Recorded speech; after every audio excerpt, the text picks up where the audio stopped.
Welcome to Chief of Party to Chief of Party, success in your first 90 days. As you navigate the USAID landscape for the first time or seek to sharpen your skills, we're here to provide the guidance you need to address the unique challenges of this role. Host Donna Vincent Roa, an experienced Chief of Party, will inform and inspire your journey. Welcome to a new chapter of driving change and fostering success. As a Chief of Party, you're taking the helm of a mission that's much more than a project. It's a promise to deliver transformative impact and to inspire those around you to reach new heights. Hello, I'm Dr. Donna Vincent Roa, and you're the Chief of Party of a USAID project, and you're responsible for creating the kind of culture where openness and transparency aren't just buzzwords. They're the fabric of your team's ethos. Now, you might be wondering, how do I cultivate this environment, Donna? Well, it begins with communication. I talk a lot about communication because I do believe it's not only the cornerstone of any successful leadership strategy, but it's the bedrock. It is the path that lies in developing a culture where every team member feels heard, respected, and valued. I do talk a lot about culture. Why? Because you see, when people know that their voices count, they're more inclined to speak up. And when they speak up, the gift to you as the Chief of Party is innovative ideas. They also may be flagging issues before those issues become problems. It's about creating a really strong feedback loop where information flows both ways and where the exchange of knowledge between you and your team is as natural as breathing. Let's talk about some practical steps to get there. First, lead by example. Be the Chief of Party who holds regular open forums where team members can voice their thoughts without any fear of repercussion. I remember one of my junior employees shared that in previous positions on a Sunday, she would feel stress and consternation about her week. We want to create an environment where that is not the case, where team members are able to voice their thoughts. At the Partnerships Incubator, my team members schedule 15 to 30-minute informal check-in meetings with me. It's here where they can share ideas, where they can talk about their work needs, or even provide me with information on how they're feeling about their work or their workload. It's in these moments where I can learn about areas where the project can pivot, or even where we might be able to improve on a process. These are often very rich discussions, and certainly ones that I look forward to having. It helps me to keep my finger on the pulse of the project and give each team member a moment to share what's happening in their work life. Consider the story of a Chief of Party in East Africa. This individual revolutionized their project's approach to community engagement. They established what they call listening days. This was periodic open-door sessions where community members could share their perspectives directly with the project leaders. This simple yet powerful initiative not only provided valuable insights in this setting, but also fostered trust and gave the community leaders a sense of shared ownership over this particular project's outcomes.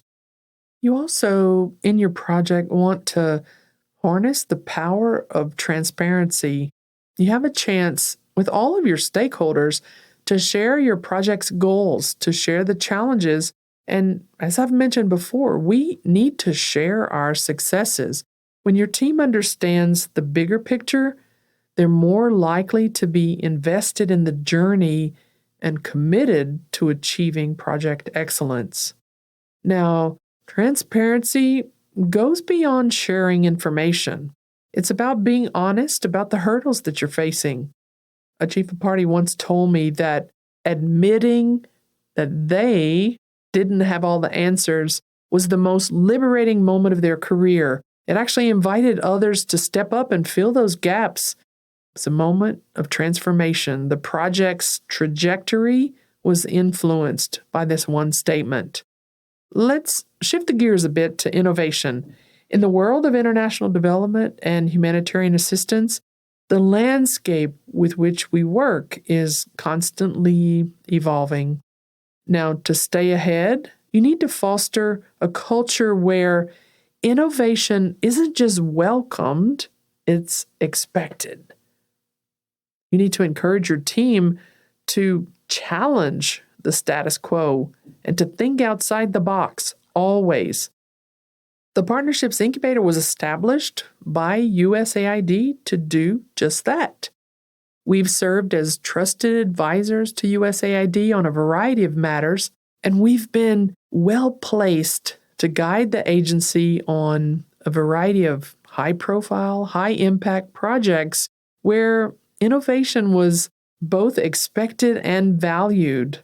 You can see the evidence of our project outputs in the agency's localization efforts, work with USAID.gov, e-learning modules on how to work with USAID, translation, the stepped-up activity in translating USAID's high-profile documents, and also in the technical assistance that we provide to missions throughout the world and also headquarters. How do you do this on your project?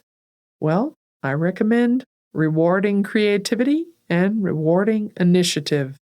This is where you can celebrate your successes, but you also want to value well-intentioned failures. See them as learning opportunities. It's through this trial and error that groundbreaking solutions can emerge. But it's not enough to innovate in silos. Collaboration and innovation is important. This is where we build partnerships both within and outside of USAID. This is where we engage with local communities, with governments or other stakeholders.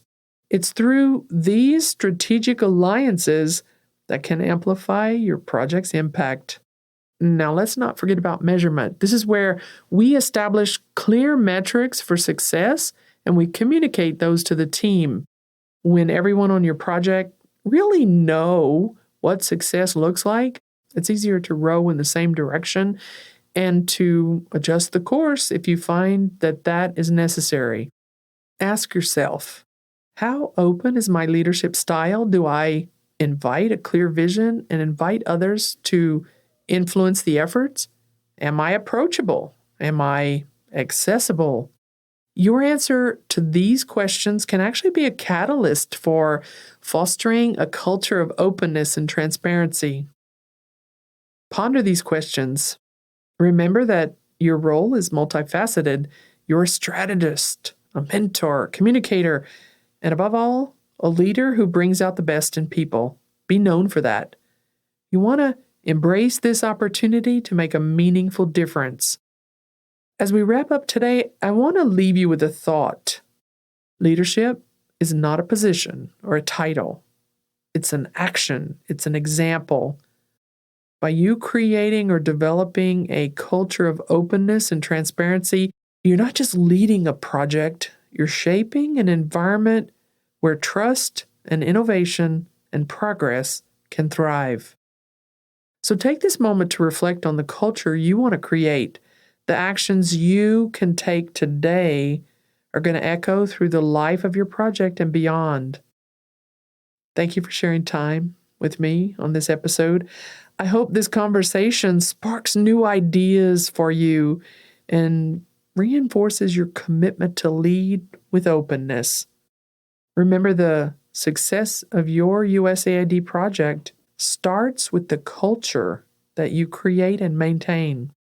Here's to building that culture, one conversation, one innovation, and one transparent step at a time. Thank you for listening. Have a great week. Thank you for tuning in to Chief of Party to Chief of Party, Success in Your First 90 Days, your go-to source for insightful, actionable guidance that can shape the success of your project. Let's continue to drive change and create impact, one USAID-funded project at a time.